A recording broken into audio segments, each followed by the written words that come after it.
అందరికీ నమస్తే. రోషయ్య వర్ధంతి సభలో సీఎం రేవంత్ రెడ్డి చాలా ఇంట్రెస్టింగ్ కామెంట్ చేసిండ్రు.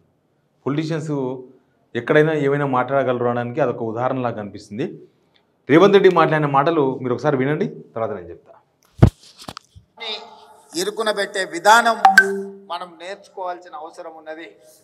ఈరోజు ముఖ్యమంత్రిగా వారు ఆనాడు మర్రి చెన్నారెడ్డి కావచ్చు, నేదురుమల్లి జనార్దన్ రెడ్డి గారు కావచ్చు, భవనం వెంకట్రామ్ గారు కావచ్చు, అంజయ్య గారు కావచ్చు, లేదా డాక్టర్ వైఎస్ రాజశేఖర రెడ్డి గారు కావచ్చు, వాళ్ళు ప్రశాంతంగా ప్రభుత్వాన్ని నడిపి ముఖ్యమంత్రులుగా వారు అధికారాన్ని చెలాయించిందంటే సమస్యల్ని పరిష్కరించడానికి కుడిభుజంగా రోసయ్య గారు ఉన్నారు కాబట్టే వారు ప్రశాంతంగా ముఖ్యమంత్రులుగా కార్యక్రమాలను నిర్వహించారు.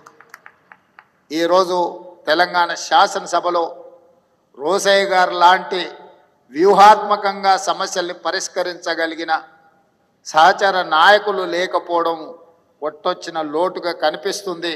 అలాంటి సహచర ఇది చాలా తీక్షణమైన కామెంట్. ఇది ఒకప్పుడు వైఎస్ రాజశేఖర రెడ్డి అవన్నీ పేరు చదివింది కదా, అక్కడి నుంచి ఇక్కడ దాకా మొత్తం రోషయ్య వ్యూహాలతో మొత్తం పరిష్కరించేవాడు. ఇప్పుడు నేను ముఖ్యమంత్రిగా ఉన్నా నాకు ఆ పరిష్కరించే వాళ్ళు లేరు, ఆ సమర్థులు లేరు అని చెప్తున్నారు. నిజానికి ఆర్థిక శాఖ ఎవరి దగ్గర ఉంది? బట్టి విక్రమార్క దగ్గర ఉంది. ఆయనే ఫైనాన్స్ మినిస్టర్. ఆయనే కాదు, మిగతా మంత్రులు సహచరులు అన్నాడు. ఆయన సహచరులు అంటే మంత్రులు ఎవరు సహకరిస్తలేరు అని రేవంత్ రెడ్డి చెప్పదలుచుకున్నాడా? సహకరించకుండానే ఇక్కడ దాకా వచ్చిందా? సహకరించకపోతే నిజానికి కాంగ్రెస్లో ఎన్ని కుంపట్లు, ఎన్ని గ్రూపులు, ఎన్ని కథలు ఉంటాయి. వాళ్ళంతా సహకరిస్తున్నారు కాబట్టి ఆయన ముఖ్యమంత్రి పదవిలో ప్రశాంతంగా ఉన్నాడు. సరే, మీరు పనులు చేయకపోనికే, ఇచ్చిన హామీలు అమలు చేయకపోనికే, మీరు ఇచ్చిన హామీలు ఏమి చిన్న చిన్న హామీలు కాదు, చాలా పెద్ద హామీలు. మీరు హామీలు ఇచ్చినప్పుడే అందరూ అన్నారు ఇది భారతదేశ బడ్జెట్ పెడితే తప్ప ఈ హామీలు అమలు కావు, ఏదో వాళ్ళు ఎలక్షన్స్లో గెలవడానికి ఇచ్చిన హామీలు లాగానే కనిపిస్తున్నాయి అన్నారు. ఆ అనుమానాలు నిజం చేస్తూ మీరు 9 నెలలు, 10 నెలలు, 11 నెలలు, 12 నెలలు అయిపోయింది గవర్నమెంట్ వచ్చి, మీరు హామీలు అమలు చేయలేకపోతున్నారు. ఇంకా నెక్స్ట్ చేస్తారు, చేసే అవకాశం ఉంది అని కూడా చాలామంది నమ్ముతలేరు. ఎందుకంటే ఆ బడ్జెట్ మన రాష్ట్రము, మన చిన్న స్టేటు సరిపోదని. కానీ ఇప్పుడు మంత్రులు ఎవరు సహకరించండి? ఎవరు తోటి మంత్రులు సహకరిస్తలేరా? ఎందుకు అంత సహచార మంత్రుల మీద అంత ఒక వేదిక మీద మీరు సహకరించుకోకపోతే లోపల మాట్లాడుకోవాలి. కానీ రోషయ్య గారి వర్ధంతి వేదిక మీద అట్లాంటి సహచార మంత్రులు లేకపోవడం కొట్టొచ్చినట్టు కనిపిస్తుంది. లోటు అంటే దేనికి సహకరిస్తలేరు ఈ మంత్రులు అనేది చాలా ఇంపార్టెంట్ పాయింట్. పాలనకు సహకరిస్తలేరా? ప్రైవేట్ కార్యక్రమాలకు సహకరిస్తలేరా? మీరు రాజకీయాలకు సహకరిస్తలేరా? మీరు ఏమైనా చేస్తామంటే వాళ్ళు వస్తలేరా? ఏ విషయంలో క్లారిటీ లేదు.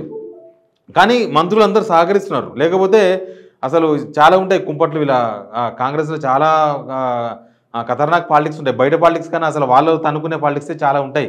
కాకపోతే ఇప్పుడు అందరూ మొన్ననే గవర్నమెంట్ వచ్చింది, సంవత్సరం కూడా కాలేదని అంతా నిమ్మలంగా ఎవరి పనులు చేసుకుంటున్నారు, ఎవరి దారి వాళ్ళున్నారు, ఎవరి పనులు బిజీగా ఉన్నారు. ఉత్తగేం లేరు. వాళ్ళు ఇచ్చిన శాఖలో లేకపోతే పర్సనల్ వ్యవహారాలు, బిజినెస్లో ఏదో ఒకటి వాళ్ళ పనులు వాళ్ళు బిజీగా ఉన్నారు. రేవంత్ రెడ్డి పట్టించుకుంటలేరు. ఎవరు మినిస్టర్స్ వాళ్ళు పట్టించుకుంటలేరు కాబట్టి రేవంత్ రెడ్డి ఇష్టం వచ్చినట్టు చేయగలుగుతున్నాడు. ఎవరిని మెగా కృష్ణారెడ్డిని రాత్రి తీసుకుపోయి ఇంట్లో ముచ్చట్లు పెట్టడం నిజానికి అదొక పెద్ద చర్చ అయింది కాంగ్రెస్లో. అదాన్ని 100 కోట్ల రూపాయలు వాపసు చేసినాడు, మెగా కృష్ణారెడ్డి 200 కోట్ల రూపాయలు ఎందుకు వాపసు చేస్తలేడు? ఏమన్నా మెగా కృష్ణారెడ్డి మంచోడని మనం అనుకున్నాం. ఆ ప్రతిపక్షంలో ఉన్నప్పుడు ఆయన ఈస్ట్ ఇండియా కంపెనీతో పోల్చినాం కదా, మరి ఆయన డబ్బులు కూడా వాపసు తీయాలి కదా. సహచార మంత్రుల మీద రేవంత్ రెడ్డి మనసులో మాట ఎందుకు బయటపడ్డది? జరుగుతున్న వ్యవహారం ఏంది? దీనికి కంటిన్యూస్గా ఇంకొక కామెంట్ చేసిండు. ఆ కామెంట్ కూడా దీనికి కంటిన్యూస్ కామెంట్, అది కూడా వినండి.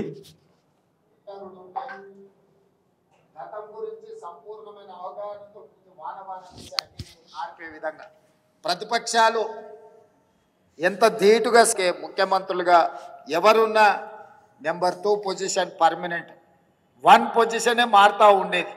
అది విజయభాస్కర్ రెడ్డి అయినా, చెన్నారెడ్డి గారైనా, అంజయ్య గారైనా, భవనం వెంకట్రామ్ అయినా, డాక్టర్ వైఎస్ రాజశేఖర రెడ్డి గారైనా, ఇలా 1 పొజిషన్లో పాత్రలు ఎప్పుడూ మారేటివి. కానీ 1 పొజిషన్లో ఎవరున్నా 2 పొజిషన్ మాత్రం పర్మనెంట్గా కొనిజేటి రోసయ్య గారే ఉండాలి అని ఎవరు 1కి వచ్చినా రోసయ్య గారిని కోరుకునే వాళ్ళు.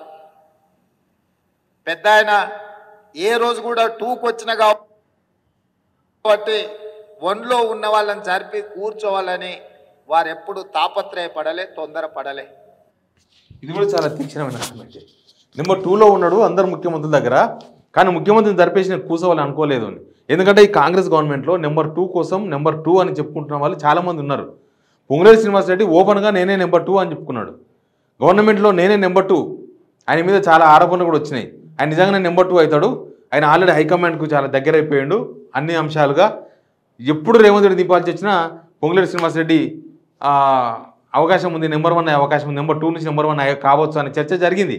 కానీ ఏమైందో మధ్యలో షంటింగ్స్ అయినావో లేకపోతే రేవంత్ రెడ్డికి పొంగులేటి శ్రీనివాసరెడ్డికి మధ్య ఇంకా కొంచెం గ్యాప్స్ ఫిలప్ అయిపోయి ఇంకా క్లోజ్నెస్ పెరిగిందో ఏమైందో కానీ లేదా ఎవరని చెప్పిండ్రు చెప్పక నెంబర్ 2 చెప్పొద్దని చెప్పిరేమో. నెంబర్ 2 చెప్తలేడు. కానీ నెంబర్ 2 కోసం ఎవరు ప్రయత్నం చేస్తలేరు కాంగ్రెస్లో. నెంబర్ 1 కోసమే ప్రయత్నం చేస్తున్నారు. ఇప్పుడు ఉత్తమ్ కుమార్ రెడ్డిని బట్టి విక్రమార్కను ఇద్దరును కాంగ్రెస్ హైకమాండ్ కొంత వాళ్ళ కన్సర్న్లోకి తీసుకున్న తర్వాత అంటే ఇద్దరిని పిలిచి మాట్లాడము, రాష్ట్ర ప్రభుత్వంలో ఏం జరుగుతుందో వీళ్ళిద్దరి దగ్గర నుంచి రిపోర్ట్లు తీసుకోవడము, రేవంత్ రెడ్డి తెలియకుండా వీళ్ళిద్దరిని రహస్యంగా ఢిల్లీకి పిలిచి మాట్లాడము, లేకపోతే ఇక్కడ జరుగుతున్న పరిణామాలన్నీ కూడా రిపోర్ట్స్ ద్వారా వీళ్ళు సోనియా గాంధీకో రాహుల్ గాంధీకో అందజేస్తున్నాడము. ఈ గవర్నమెంట్లో జరిగే పరిణామాలపైన వాళ్ళు ఒక డేగకాన్ని వేసి ఉంచడము, తర్వాత రేవంత్ రెడ్డి వ్యవహారం పైన కూడా వాళ్ళు కొంత నిఘాతో పనిచేస్తుండడము, ఇవన్నీ కూడా కొద్దిగా ఎప్పుడు డౌట్ఫుల్గా కనిపిస్తాయి. ఎప్పుడు చాలా చర్చలు ఉన్నాయి కాంగ్రెస్లో. రేవంత్ రెడ్డిని ఎప్పుడు దింపినా నెక్స్ట్ ఖచ్చితంగా ఉత్తమ్ కుమార్ రెడ్డి ముఖ్యమంత్రి అవుతాడు, లేకపోతే ఒకవేళ రెడ్డిని కాదనుకుంటే ఖచ్చితంగా బట్టి విక్రమార్కకు అవకాశం వస్తుంది. ఇక పొంగులేటి శ్రీనివాసరెడ్డి నాసుకాడ కాసుకొని కూర్చున్నాడు చూడు, అట్లా ఆయన కూర్చొని ఉన్నాడు ఆల్రెడీ. ఎందుకంటే ఆయనకు డబ్బులు ఉన్నాయి బాగా. కాంగ్రెస్కి ఇప్పుడు కావాల్సింది విటమిన్ ఎం. ఆ విటమిన్ ఎం ఆయన దగ్గర పుష్కలంగా ఉన్నది, మిగతా వాళ్ళ దగ్గర పుష్కలంగా లేదు. వాళ్ళు ఎక్కడో సైడ్ మెయింటైన్ చేయాల్సి వస్తుంది విటమిన్ ఎం కోసం. ఇప్పుడు పార్టీ హైకమాండ్కి విటమిన్ ఎం చాలా అవసరం. ఆ విటమిన్ ఎం సోర్సెస్ మొత్తం కూడా పొంగులేటి శ్రీనివాసరెడ్డి దగ్గర ఉన్నాయి. అందుకే ఆయన నెంబర్ 2 అని చెప్పుకున్నాడు. కానీ విటమిన్ ఎంతో సంబంధం లేకుండా మిగతా లాయలిస్టులు విటమిన్ ఎల్ అంటారు వాళ్ళని. విటమిన్ ఎల్ అంటే లాయలిస్ట్ అంటే విశ్వాసకులు. కాంగ్రెస్ పార్టీ అధికారంలో ఉన్నా లేకపోయినా గాంధీ కుటుంబానికి, సోనియా గాంధీ కుటుంబానికి వాళ్ళు అట్లా ఉంటారు. ఉత్తమ్ కుమార్ రెడ్డి, బట్టి విక్రమార్క లాంటి అందరు అదే విటమిన్ ఎల్లో ఉంటారు వాళ్ళు. విటమిన్ ఎమ్ కొంత వీక్ ఉంటారు. విటమిన్ ఎల్ వర్కౌట్ అయితే వీళ్ళు ముఖ్యమంత్రులు అవుతారు. విటమిన్ ఎల్లుతో వీళ్ళు ముఖ్యమంత్రులు అయితే విటమిన్ ఎమ్ ఆటోమేటిక్ వస్తుంది, వీళ్ళు మేనేజ్ చేయగలరన్న నమ్మకం కలిగితే ఏమైనా జరగవచ్చు. కానీ ఎందుకో రేవంత్ రెడ్డి ఎందుకు ఈ సందర్భంలో 2 కామెంట్స్, ఒకటి సహచరులు సహకరిస్తలేరు అన్న ఒక విషయము, రెండోది నెంబర్ 2 ఉన్న వాళ్ళు నెంబర్ 2నే ఉండాలి, నెంబర్ 1 కోసం ప్రయత్నం చేయకూడదు, రోషా లేక ఉండాలని ఆయన చెప్తున్నాడు. ఎప్పుడో హైకమాండ్ పిలిచి అవకాశం ఇస్తారు, హైకమాండ్ పిలిస్తే ముఖ్యమంత్రి అయిన రోషయ్య మీరు కూడా అట్లే వెయిట్ చేయండి, పిలిచినప్పుడు మీరు ముఖ్యమంత్రి అవుతారు. అంతేగాని నెంబర్ 1 అంటే తనను జరిపి ఆయన స్థానంలో నెంబర్ 2 వాళ్ళు రావాలి అనే ఆశ మాత్రం పెట్టుకోకండి పెద్దగా.